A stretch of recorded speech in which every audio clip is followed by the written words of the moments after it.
Festival reviews. Let's get right back into them. Today I'm going to be talking about The Climb, which is a first-time feature film made by Michelangelo Covino. This was my most anticipated film I was seeing for these festival reviews. It got quite a good reception out of Cannes last year, and then it got an even bigger reception out of Toronto Film Festival the same year, so this movie was pretty high on my watch list. It was originally supposed to come out this year in March, but of course COVID happened, so that didn't end up coming to fruition, which sucks! This film tells the story of two guys and their friendship over many years. The two main characters are actually played by the director and writer of the film, and they do fantastic jobs and fit their characters incredibly well. They're both relatable and lovable in their own way. And while they can sometimes make horrible decisions, those decisions don't feel out of place for their character.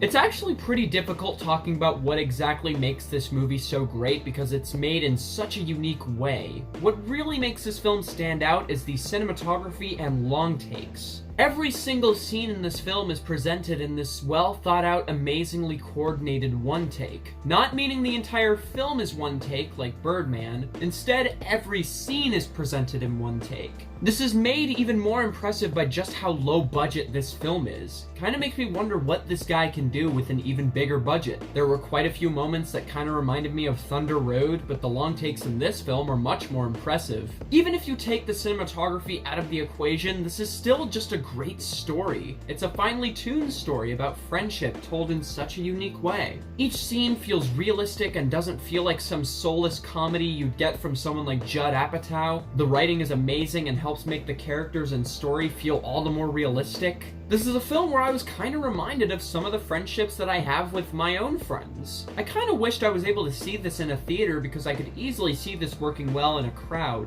There was a soundtrack present that didn't take away from the film and wasn't overused. This was such a lovable film with relatable characters that I really connected to. It's clear that this was a genuine passion project from the director. This film was honestly pretty fantastic, and you should absolutely check it out when it comes out on November 13th.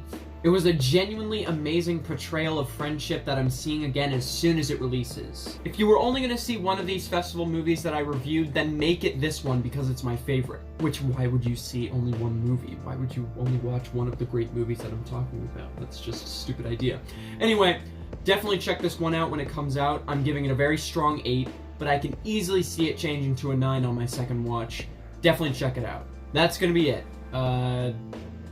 Don't have an outro. I already have everything figured out.